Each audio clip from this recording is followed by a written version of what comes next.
Sir మీ floor వచ్చింది, దిగుతారా? Sorry, భోంచేస్తున్నా.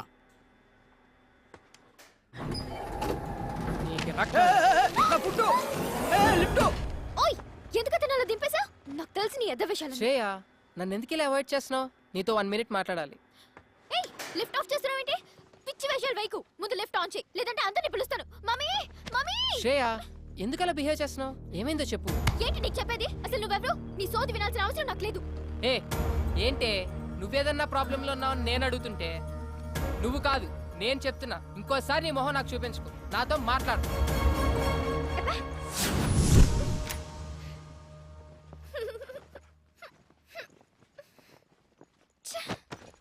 రే, నీ చెప్పు తీసుకొట్రా.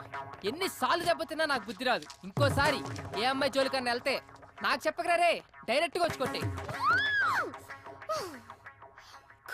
ఎట్టకారం కాదురా రే, సీరియస్ గా చెప్తున్నా. ఈ విషయంలో చాలా స్ట్రిక్ట్ గా ఉండు.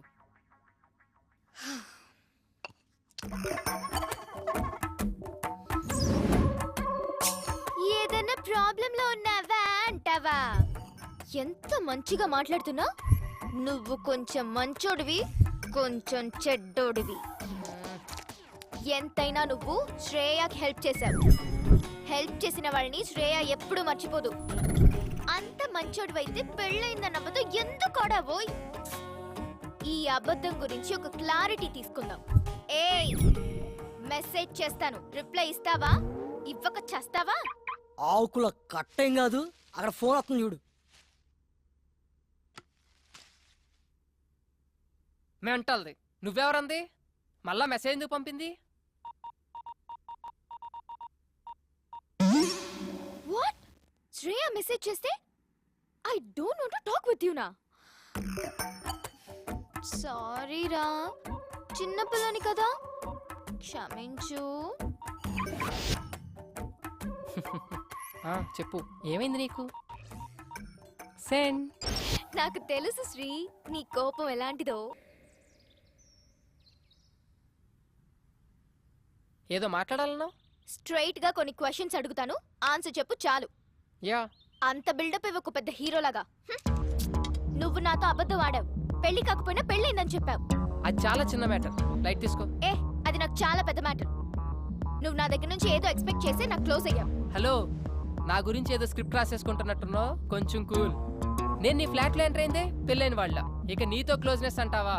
ఏదో హెల్ప్ చేయమని అడిగావు, ఫ్రెండ్లీగా చేశా, అంతే. నేను నమ్మను. మీ అబ్బాయిలకి అసలు ఫ్రెండ్షిపే ఉండదు. ఫ్రెండ్షిప్ అని స్టార్ట్ చేసి చివరికి లవ్ దగ్గర ఆగుతారు. వాట్? లవ్వా?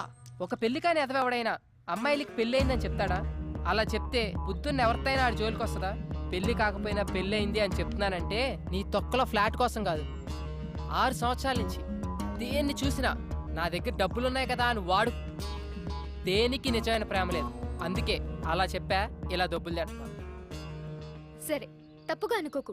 నేను ఇప్పటి వరకు బాయ్స్ తో ఇలాంటి ప్రాబ్లమ్స్ ఫేస్ చేయడం వల్ల ఎవరిని నమ్మలేకపోతున్నాను. నాకు నీ మీద మంచి ఒపీనియనే ఉంది. అలానే నువ్వు కూడా లవ్ అంటే మాత్రం నేను తట్టుకోలేను. తల్లి, నువ్వు మరీ ఎక్కువ ఆలోచిస్తున్నావు. 1 కోటి రూపాయలు తెచ్చి ఇక్కడ పెట్టి నన్ను ప్రేమించు అన్నా ప్రేమించను, ఓకేనా? ప్రామిస్? నీ మీద నా అంతటి నేనుగా నీకు ఐ లవ్ యూ అని చెప్పను. మరైతే మన రిలేషన్షిప్ పేరేంటి? ఫ్రెండ్స్ కాదు, లవర్స్ కాదు, మరింకేంటి? Blind relationship. బ్లైండ్ రిలేషన్షిప్ ఏదో సినిమాలో వినాలే.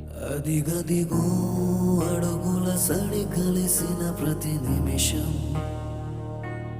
మదిగదిలో మొదలైనది తొలి ప్రేమల కథనం.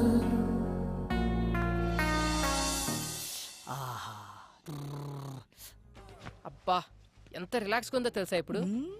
ఏంట్రా ఇంత హ్యాపీగా ఉన్నావంటే లవ్ కన్ఫర్మ్ చేసి ఉంటుంది. అదేం లేదురా, మా ఇద్దరి మధ్య లవ్, ఫ్రెండ్షిప్, ఎలాంటి రిలేషన్షిప్ లేదని ఒక కంక్లూజన్కి వచ్చాం. ఏంట్రా సగం సినిమా అయిన తర్వాత మంచి సీన్ పడితే నువ్వు తీసుకున్న డిసిషన్ ఇదా? నాకు నచ్చలా. నీకు నచ్చేదేంట్రా, ఆడియన్స్కి నచ్చుద్ది, నువ్వు విను. ఇప్పుడు మాకు ఒకరి మీద ఒకరికి ఎలాంటి ఎక్స్పెక్టేషన్స్ ఉండవు. లైఫ్లో ఒక కొత్త రిలేషన్షిప్లో ఉంటాం. కొత్త రిలేషన్షిప్ అంటే ఇప్పుడు విదేశీ పద్ధతుల్లో డేటింగు, బ్యాటింగు లాంటివా?